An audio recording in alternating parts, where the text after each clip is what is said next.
अस्सलामुअलैकुम। आप देख रहे हैं यूट्यूब चैनल मुखलिस राइट्स और मैं हूं शेर मुखलिस। कैसे हैं? उम्मीद करता हूं खैरियत से होंगे। आज की वीडियो स्टूडेंट्स के बारे में है जिन्होंने मैट्रिक के इम्तिहानात कामयाबी से पास किए हैं और उसके बाद वह सोच में गुम हैं कि हमें क्या करना चाहिए। स्टूडेंट्स को ऑलरेडी प्लानिंग की हुई होनी चाहिए कि उन्होंने क्या करना है, लेकिन कोई स्टूडेंट्स एंड टाइम जो फैसला करते हैं और वो फैसला गलत कर बैठते हैं। उनको पता नहीं होता कि हमें कौन सी चीज़ पढ़नी है और कौन सी नहीं पढ़नी। और बाज़-औक़ात पेरेंट्स की ख्वाहिश के मुताबिक वो चाह रहे होते हैं कि बच्चा एफएससी करे, मेडिकल करे, नॉन मेडिकल करे, लेकिन बच्चा चाह रहा होता है कि मुझे एफए करना है या किसी डिप्लोमा वगैरह में जाना है, लेकिन वालिदैन ज़बरदस्ती उसको भेज देते हैं, तो बच्चा जो है वो फ्लॉप होकर घर आ जाता है। तो स्टूडेंट्स के लिए सबसे जो अहम बात है वो ये है कि आप कोई ऐसे सब्जेक्ट्स रखें जिनमें आपका जो फ्यूचर है वो डार्क ना हो। कम से कम अगर आपको गवर्नमेंट जॉब नहीं मिल रही तो आप प्राइवेट भी अच्छी अर्निंग कर सकें। तो उसके लिए आप जब गांव में जाते हैं, यहाँ प्राइवेट कॉलेजेस हैं, तो आप कॉलेज में जाते हैं तो आपको पता चलता है कि आपने जब एफए करना है तो उसके लिए कॉलेज ने मखसूस सब्जेक्ट्स रखवाए हुए होते हैं। यानी कि वो सिविक्स पढ़ा रहे हैं, एजुकेशन पढ़ा रहे हैं, फिज़िकल एजुकेशन पढ़ा रहे हैं, साइकोलॉजी पढ़ा रहे हैं, सोशियोलॉजी पढ़ा रहे हैं, ईटीसी। लेकिन स्टूडेंट ज्योग्राफिया पढ़ना चाह रहा होता है लेकिन वहाँ नहीं होता, लेकिन उसको गाइड कर दिया जाता है कि आप यही सब्जेक्ट पढ़ लें। तो इनकी भी डिमांड है, कभी कभी उन सब्जेक्ट्स की डिमांड नहीं भी होती। तो आपसे गुजारिश है कि आप ऐसे इदारे का इंतखाब कभी भी मत कीजिए कि जहाँ उन्होंने अपने सब्जेक्ट के टीचर फिक्स किए हुए होते हैं और वो अपने बेनिफिट के लिए आप लोगों को बता रहे होते हैं कि इस चीज़ का बड़ा स्कोप है, हालांकि उस चीज़ का कोई स्कोप नहीं होता। अब स्टूडेंट्स को सिविक्स और एजुकेशन रखवा दिया जाता है, आगे जाकर जब वो इंटर कर लेते हैं तो उनको पता चलता है कि अब हमने बीएस करना है, तो वो परेशान होते हैं और सोचते हैं कि अब हमारे पास तो कोई काम का सब्जेक्ट ही नहीं है। अगर आप सोशियोलॉजी रखना चाहते हैं, साइकोलॉजी रखना चाहते हैं, तो आप ऐसे इदारे का इंतखाब करें जहाँ पर ये सब्जेक्ट्स हैं। और उसके बाद अगर आप लोग एफए की तरफ आना ही चाह रहे हैं तो फिर एफए सिंपल की ज़रूरत ही क्या है, आप लोग एफए आईटी करें, कम से कम कंप्यूटर को साथ लेकर जाएं। स्टूडेंट्स ये सोच रहे होते हैं मैट्रिक के बाद कि हमने कोई ऐसा सब्जेक्ट रखना है जिसके बाद हमें मेहनत बहुत काम करनी पड़े। वो भाई 2 साल हैं, अगर आप लोग थोड़ी सी मेहनत कर लें तो इससे क्या फ़र्क पड़ता है। 2 सालों से अगर आपका कहीं रोज़गार लग जाता है, भाई ये पाकिस्तान है, यहाँ कुछ भी हो सकता है। बहुत से लोग हैं 2018 के बाद तकरीबन ओवर एज हो गए हैं, तो इस टेन्योर में, लास्ट टेन्योर में तो जॉब्स नहीं आई, इसमें भी कोई ख़ास नहीं आ रही। काफ़ी सारे लोग हैं जो एजुकेटर की जॉब्स का वेट कर रहे हैं और हुकूमत की तरफ से भी सोशल छोड़ दिया जाता है कि जॉब्स आ रही हैं, ये जॉब्स आ रही हैं। ट्रक की बत्ती के पीछे कौम को लगाया हुआ है, हालांकि हो कुछ भी नहीं रहा होता, बैकग्राउंड हुक्मरान मज़े कर रहे होते हैं। तो कोशिश ये करें सबसे पहले कि आप लोग फ़नी तालीम हासिल करें। आपके पास कोई ना कोई स्किल होनी चाहिए। जो स्किल वाला बंदा होता है वो मार नहीं खाता। आप टेलर भी हैं और आप पर डे का एक भी सूट अगर सिलाई कर रहे हैं तो आप 1000 रुपये अर्निंग कर रहे हैं और आपका घर आसानी से चल सकता है। और स्किल की बहुत कीमत होती है। अगर आप मैकेनिक हैं और आप मोटर ठीक कर लेते हैं, किसी बंदे का 2 करोड़ का बंगला है और उसकी मोटर ख़राब हो जाती है, तो वो आपका मोहताज है, वो आपके पास आएगा और आप काम जानते हैं, आपकी मर्ज़ी है, आप उसको 2 घंटे का टाइम दें या 2 दिन का टाइम दें, क्योंकि आपके पास हुनर है। यानी कि करोड़ों रुपए का जो मालिक है वो भी आपके हुनर का मोहताज है। तो स्किल सीखें, स्किल वाला बंदा मार नहीं खाता।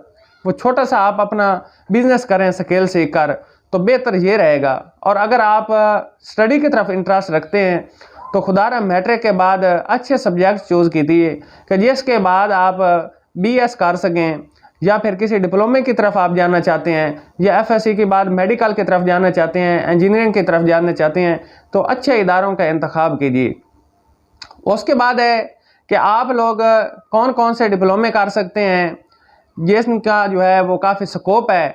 तो आप एक्सरे टेक्नीशियन का डिप्लोमा करें, काफ़ी स्कोप है उसका, बड़ी जो है जॉब्स आ रही होती हैं। वैक्सीनेटर एक छोटा सा डिप्लोमा है, बहुत ही छोटा सा, लेकिन काफ़ी लोग वैक्सीनेटर जो डिप्लोमा किए हुए हैं जॉब्स कर रहे हैं। मेरे ख्याल में कोई बंदा फ्री नहीं फेर रहा। लैब टेक्नीशियन का डिप्लोमा है, आप लोग वो करें। उसके बाद एक बहुत अच्छा डिप्लोमा है जी बी फार्मेसी, बी कैटेगरी। अगर आप वो लोग करते हैं तो इंशाल्लाह आपको 2 साल के बाद उसकी डिग्री मिलती है और आपको मेडिकल का लाइसेंस होता है आपकी डिग्री। आप उस पर मेडिकल स्टोर अपना बना सकते हैं, अपनी फार्मेसी बना सकते हैं। और अगर आप इन्वेस्ट नहीं कर सकते, आपके पास इतने पैसे नहीं हैं, तो फिर आप अपनी डिग्री किराए पर भी दे सकते हैं, जो कि 2.5 लाख रुपए तक तकरीबन उसका किराया है। तो ये ऐसी इनकम है कि जो बिल्कुल सेफ है।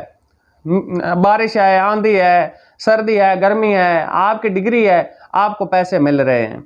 उसके बाद डिस्पेंसर है कि काफ़ी बच्चे डिस्पेंसर करते हैं। उसके बाद LHV है, अगर आपका मेरिट है तो आप गवर्नमेंट सेक्टर को ज़्यादा तरजीह दें कि वहाँ आपके जो है वो गरीब गुरबा लोग होते हैं, हम पैसे बचाने के चक्कर में होते हैं। तो इसलिए कोशिश करें कि गवर्नमेंट इदारे की तरफ जो है वो रजू करें। अगर आप प्राइवेट की तरफ भी जाएंगे तो काम वहाँ भी ठीक होता है, लेकिन आपके वहाँ जो पैसे हैं वो थोड़े से आपके ज़्यादा लग जाएंगे।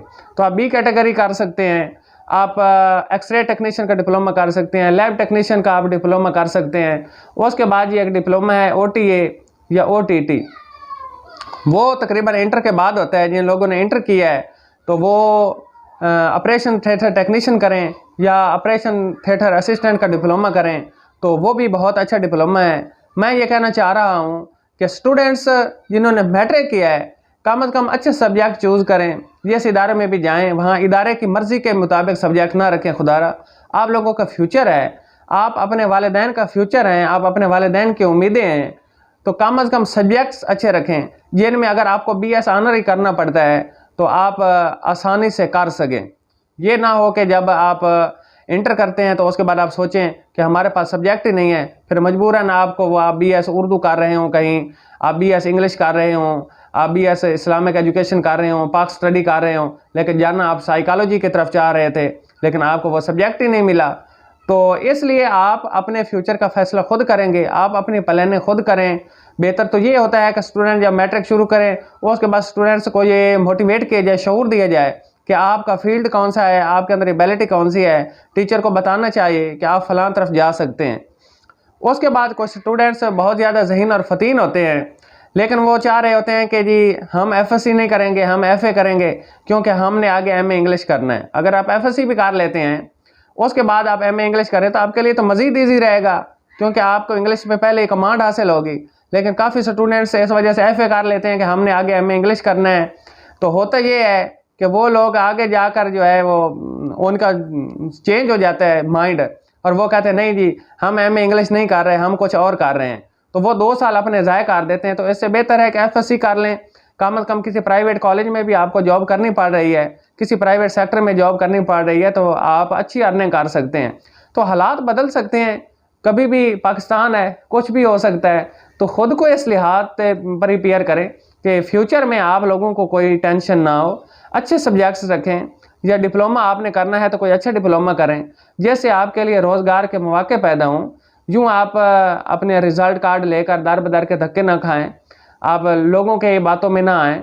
आप कॉलेज जाते हैं तो वो लोग आपको गाइड करते हैं कि फ़लाँ सब्जेक्ट है हमारे पास, फ़लाँ है। उन्होंने तो आपको वही सब्जेक्ट पढ़ाना है जिस सब्जेक्ट का उनके पास बंदा है। जिस कॉलेज में फ़िज़िकल एजुकेशन का बंदा है वो तो आपको साइकोलॉजी कभी नहीं पढ़ाएंगे।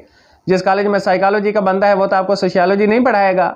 और अगर पढ़ाएगा ही सही तो जो बंदा फिजिकल का है वो आपको साइकोलॉजी किस तरह समझा सकता है, या जो बंदा इंग्लिश का है वो आपको उर्दू किस तरह समझा सकता है, नहीं समझा सकता। तो खुदारा अपना नुकसान मत कीजिए, आप प्लानिंग कीजिए कि आपने फ्यूचर में क्या करना है, और उस प्लानिंग के लिहाज से ही। और दूसरी बात है कि जब आप किसी प्राइवेट इदारे में जाते हैं तो स्टूडेंट्स को बड़ा खौफ व हिरास फैलाया जाता है उनमें। अक्सर जो मालकान है वो कह रहे होते हैं कि एडमिशन तो बंद हो रहे हैं जी, आप तो बहुत लेट आए हैं जी, फिर आपको डबल फीस पड़ रही है जी। फिर बच्चे आते हैं उसी दिन ही उनका रजिस्ट्रेशन ऑनलाइन कर देते हैं ताकि बच्चा जा कहीं ना सके। मेरी उन मालकान से भी दरख्वास्त है कि खुदारा आप लोग जो है 2200-2500 फ़ी के लिए बच्चे का फ्यूचर तबाह ना कीजिए। पहले उसको पढ़ने दीजिए, देखिए कि उसको आपका इदारा पसंद ही आता है या नहीं, उनको तमाम जो लेक्चर्स हैं उनकी समझ भी आती है या नहीं, या देखे देखी की तरह। और या कंपटीशन, हजूर आपका तो कंपटीशन है, आपका तो कंपटीशन हुआ साथ वाले इदारे के साथ, लेकिन बच्चा जिसको आपने वो एडमिशन दे दिया, ऑनलाइन कर दिया आपने, आपका इदारा रजिस्टर आपने ऑनलाइन कर दिया, लेकिन बाद में बच्चे को समझ नहीं आ रही, तो फिर वो रजिस्ट्रेशन करवाए और धक्के खाता फिरे। उससे बेहतर है कि आप अपने लालच को ना थोड़ा सा पसे पर्दा रख कर बच्चे को सोचना दिया करें कि बच्चे ने क्या करना है। बच्चे का फ्यूचर होता है, आपका नहीं होता। आपका तो फ्यूचर पैसा है, तो पैसे के लिए किसी के फ्यूचर से मत खेलें। आपसे भी दरख्वास्त है कि बच्चों को आप गाइड करें, उनको कहें कि आप लोग लेक्चर लें, आप 3 दिन 4 दिन 1 हफ्ता लेक्चर लें। अगर आपको समझ आती है तो आप डॉक्यूमेंट्स ले आएँ, हम आपको ऑनलाइन कर देंगे, आपका एडमिशन कर देते हैं, अदरवाइज़ नहीं। तो बच्चों को परेशानी से बचाएं और वालिदैन को भी बचाएं। और बच्चों से दरख्वास्त है कि आपकी ज़िंदगी का बहुत अहम स्टेप होता है, तो इस स्टेप को आप लोग सोच समझ कर लीजिए ताकि आपको फ्यूचर में किसी किस्म की परेशानी ना हो। खुश रहें, खुशियाँ बांटें, आसानियाँ पैदा करें। अल्लाह हाफ़िज़।